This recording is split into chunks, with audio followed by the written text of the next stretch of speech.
Les da la bienvenida Claudia Bermeo Grajales. Yo soy psicoterapeuta católica. Quiere decir que trabajamos integrando toda la psicología, la psicoeducación con nuestra doctrina católica.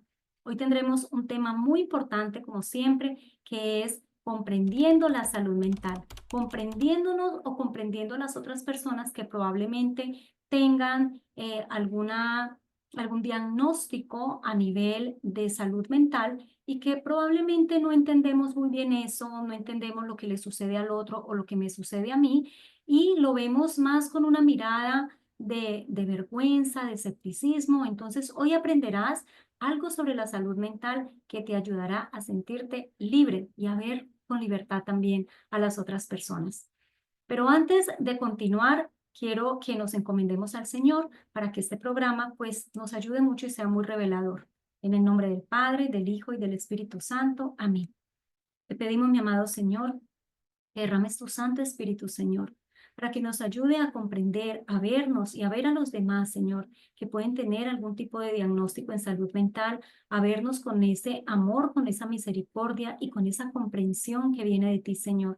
Ayúdanos a comprender todo esto que puede estar sucediendo en nuestra vida o en la vida de nuestros seres queridos, de comprenderlo, pero desde tu corazón, Señor, desde esa hechura que somos hijos tuyos, Señor. Te lo pedimos en el nombre poderoso de Jesucristo, nuestro Señor. Amén. Muy bien, mis hermanos queridos, antes de continuar, les recuerdo que se suscriban al canal. De esa forma van a poder tener nuevos temas de interés. Y si tienen algún tema de interés también, escríbanlo allí para que así podamos entre todos aprender más. Recuerden también compartirlo con otras personas que de pronto pues les sirva uno de estos temas y sea igualmente revelador para ellos. Recordemos pues entonces que todos nuestros temas tratamos de verlos siempre desde esa integración de la psicoeducación, la psicología con la doctrina católica. Hoy, para que podamos comprender un poco más acerca de la salud mental y que de esa forma dejemos de mirar con tanto escepticismo lo que significa la salud mental, que vamos aprendiendo a normalizar, a comprender realmente qué es lo que sucede cuando una persona ha sido diagnosticada con algún trastorno en su salud mental. Quiero antes de darle forma a este tema, contarles una historia. Yo estaba un día en misa y era una misa de semana, por lo tanto sabemos los que vamos a misa de semana que no va mucha gente. Recuerdo que entró un señor de una edad mediana, tipo 40 años, y entró como muy alegre, saludaba de forma ruidosa a los demás, y ya por ahí, por supuesto, empieza a haber como una alerta, ¿no? Recuerdo que en el momento de la paz, él se paró y le dio la paz a todo el mundo. Ya vamos viendo, por supuesto, de que hay aquí un comportamiento que como que no encaja en ese momento, ¿no? Y como que no es común ver esto. Ya para este momento, las personas estaban riéndose, estaban cuchucheando un poco, estaban quizás preguntándose, algo raro pasa aquí. Recuerdo que al final de la misa, el Señor sale de primero, coge una flor y se para a la salida y me la entrega. Yo se la recibo, le doy las gracias, sí me mantuve seria, le doy las gracias y me voy. Como les digo, ya para este momento, por supuesto, todo el mundo se había hecho un juicio sobre este señor, y lo que uno podía notar eran risas, era quizás en algunas otras personas malestar, malas caras, etcétera, porque pues no les gustaba el comportamiento del señor. Evidentemente no era un comportamiento normal en ese momento y para las circunstancias que habían. Fíjense que ya nosotros nos vamos haciendo juicios de las personas y no comprendemos exactamente qué es lo que pasa. Y desafortunadamente, como no lo comprendemos, también empezamos a hacer esos juicios. Y es allí donde empezamos, cuando integramos la fe, a darnos cuenta que nos falta la misericordia. ¿Por qué nos falta la misericordia? Porque misericordia no es solamente el llevar comida a una persona que está con hambre. Misericordia es amar, porque esa es la misericordia. Cuando el Señor nos la explica, nos la enseña, misericordia es amor.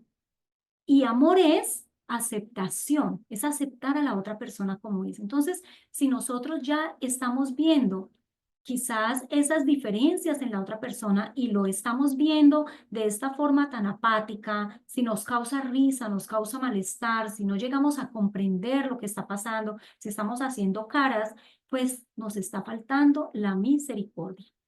Por eso, hermanos queridos, es que he querido que hoy este tema sea muy revelador. Espero que así sea para cada uno de nosotros, para que comprendamos que estos diagnósticos, fíjense que cuando nos vamos a las palabras técnicas se le llaman trastorno.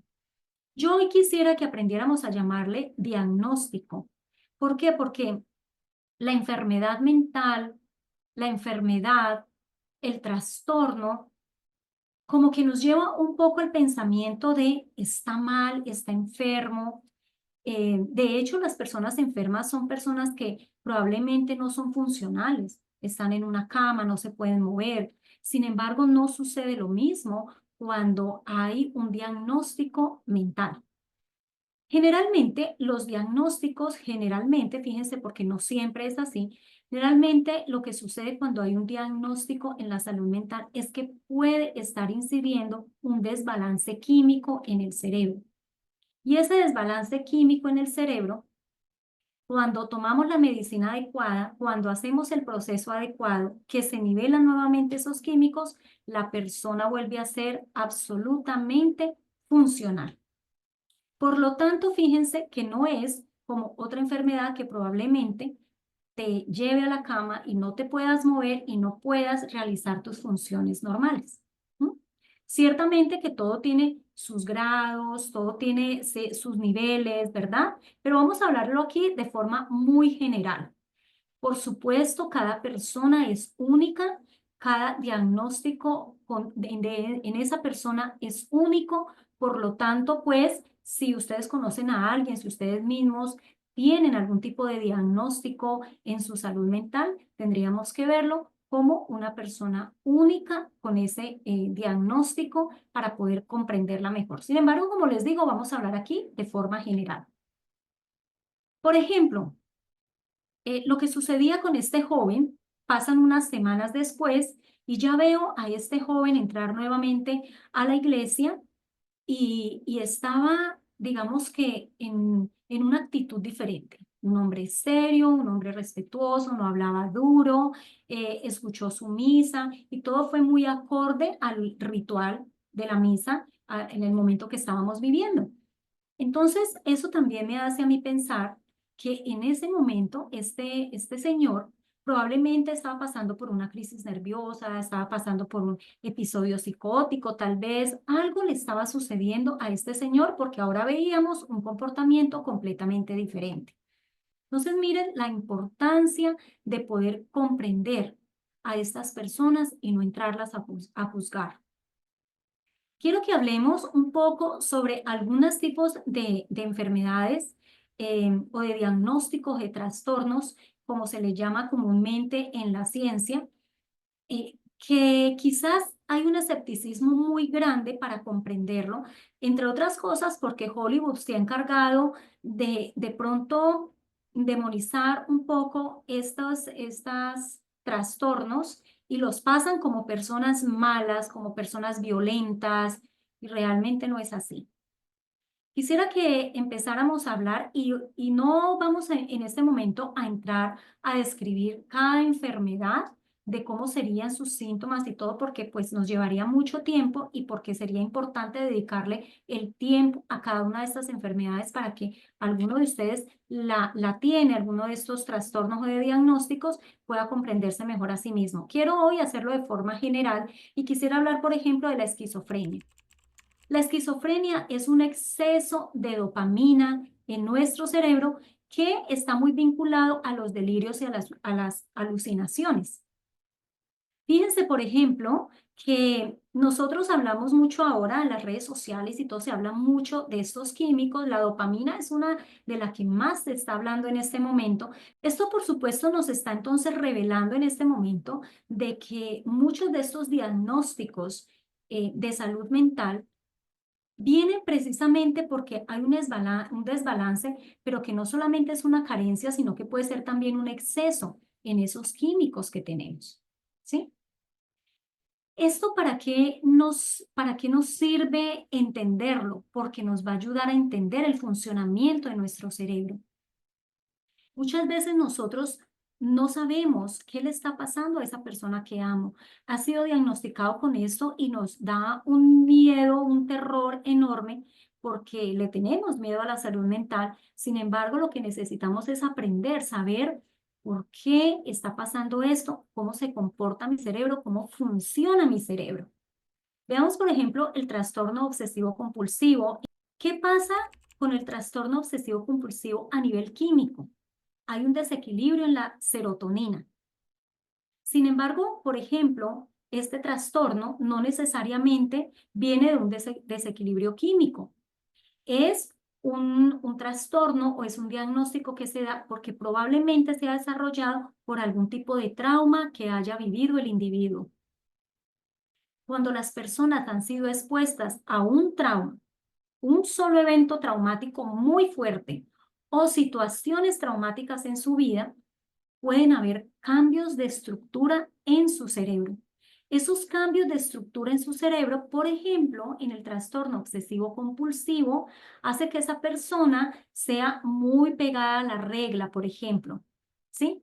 Si le dicen que tiene que dar el paso A, B, C, D hasta la Z, así exactamente lo va a hacer, porque para ellos saltarse la regla es algo que le trae mucho estrés. Encontrar las cosas desordenadas le trae mucho estrés. Por ejemplo, cuando algo no se siente bien en mis manos, me trae mucho estrés y ahí es donde viene la parte obsesiva, pero también la compulsiva, que yo necesito hacer algo para remediar ese estrés que me trae.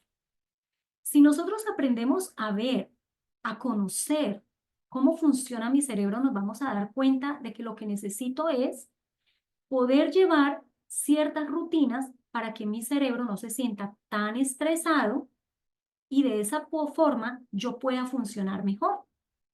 Entonces, ¿qué pasa con la persona que sufre quizás del TOC, por ejemplo? Pues que tendría que aprender a conocer por qué necesita ir al paso A, paso B, paso C, poder tener todo en orden porque eso le da más tranquilidad, más relax a su cerebro. De esa misma forma, pudiéramos ir por cada una de las enfermedades o de los diagnósticos psiquiátricos para que podamos comprender mejor qué es lo que nos está pasando. Veamos, por ejemplo, la depresión mayor. La depresión es un déficit en la serotonina, la dopamina y la noradrenalina. Fíjense que esto que hace, esta disminución es lo que lleva a esas personas pues a sentirse tristes todo el tiempo, a pensar en que no quieren vivir, en que hay una desesperanza enorme por su vida, por todo lo que tiene alrededor. Es un desequilibrio químico. Si yo comprendo esto, si yo entiendo que necesito esa medicina para poder que mis químicos estén controlados, vamos a dar un paso a que podamos hacer aceptación incluso de la medicina que muchas veces no nos la queremos tomar. Veamos, por ejemplo, el trastorno de ansiedad. El trastorno de ansiedad que lo que sucede es una hiperactividad en la amígdala. Hay una disminución en el GABA. O sea, estamos viendo que son los neurotransmisores que pueden estar o en carencia o pueden estar en exceso y eso es lo que nos lleva a que haya un funcionamiento completamente diferente de nuestro cerebro. ¿Sí? Ahora bien, si nosotros aprendemos sobre todo esto y nos conocemos, probablemente esto que usted ve como algo tan horrible que le está pasando en su vida o en la vida de ese ser querido, se pueda convertir incluso en ese punto de batalla suya, lo que le haga más fuerte, lo que le ayude. Por ejemplo, veamos el TDAH. Las personas que han sido diagnosticadas con este déficit, lo que tienen es un déficit de dopamina. Este déficit de dopamina lleva a las personas a que tengan unos síntomas como, por ejemplo, empezar las cosas y no terminarlas, como por ejemplo el que me distraiga fácilmente. ¿Por qué sucede eso? Porque como hay un déficit de dopamina, yo empiezo a hacer algo que me llama la atención porque eso me da un poco de dopamina, pero rápidamente se me acaba y paso a otra actividad que ya me empieza a dar más dopamina. ¿Se dan cuenta? Entonces, esta forma en que funciona el cerebro me está llevando a mí a tener claridad de qué es lo que me pasa. Y me voy dando cuenta de que esto probablemente se puede convertir en una fortaleza para mí si yo conozco esa forma en que funciona mi cerebro, porque voy a poder adaptarla a mi estilo de vida, adaptarla a mis circunstancias de vida y puede llegar a ser una gran fortaleza. Sin embargo, volvemos a lo mismo, es supremamente importante que nosotros entendamos cómo funciona ese cerebro para que a partir de ahí nosotros podamos no solamente tener compasión, misericordia, amor, aceptación por nosotros, sino por las otras personas que pueden tener algún tipo de trastornos como este. Ciertamente que algunas de las enfermedades, algunos de estos trastornos o estos diagnósticos no necesariamente vienen de desequilibrios neuroquímicos, sino que pueden ser factores ambientales, como les mencionaba antes, el trauma, el estrés, algo de genética, los estilos de vida, como por ejemplo personas que sufren mucho de insomnio, etcétera. Como les decía al principio, cada persona con cada diagnóstico se tiene que ver de forma muy particular. Fíjense que incluso la Biblia nos habla de muchos personajes que tuvieron en su momento crisis emocionales. Elías, por ejemplo, en Primera de Reyes 19 dice que se sintió tan angustiado que pidió la muerte. Sintió en ese momento la necesidad de decir, Señor, llévame contigo. David en los Salmos expresa tristeza, ansiedad, soledad, pero también expresa fe y esperanza. Jeremías también experimentó depresión y rechazo. El mismo Jesús en el Getsemaní sintió una angustia profunda y bueno, aquí podemos hablar de todas las emociones que tiene el ser humano que las sintió, las experimentó Jesús en ese momento. Fíjense que es tan importante, mis hermanos queridos, que nosotros podamos ver la salud mental como algo que le está sucediendo al individuo de tal forma que no lo hace ni menos, ni raro, ni mucho menos motivo de risa, de burla o de bullying. Por el contrario, cuando nosotros comprendemos que incluso todas las personas podemos tener algún síntoma de esos que están allí en esos manuales o diagnósticos de las enfermedades mentales, cuando nos damos cuenta que todos tenemos algo, podemos empezar a normalizar más esto que le puede estar sucediendo a usted o a un ser querido para que de esa forma usted pueda sentir y realmente revelar más esa misericordia de Dios en la persona que lo necesita. Porque recuerden que misericordia, además de todos los actos que podamos hacer de misericordia, la misericordia que el Señor nos dice es aceptar al hermano como es. Cuando lo aceptamos como cada uno es, con todas sus deficiencias, pero también con todas sus virtudes, estamos llevando la misericordia de Dios.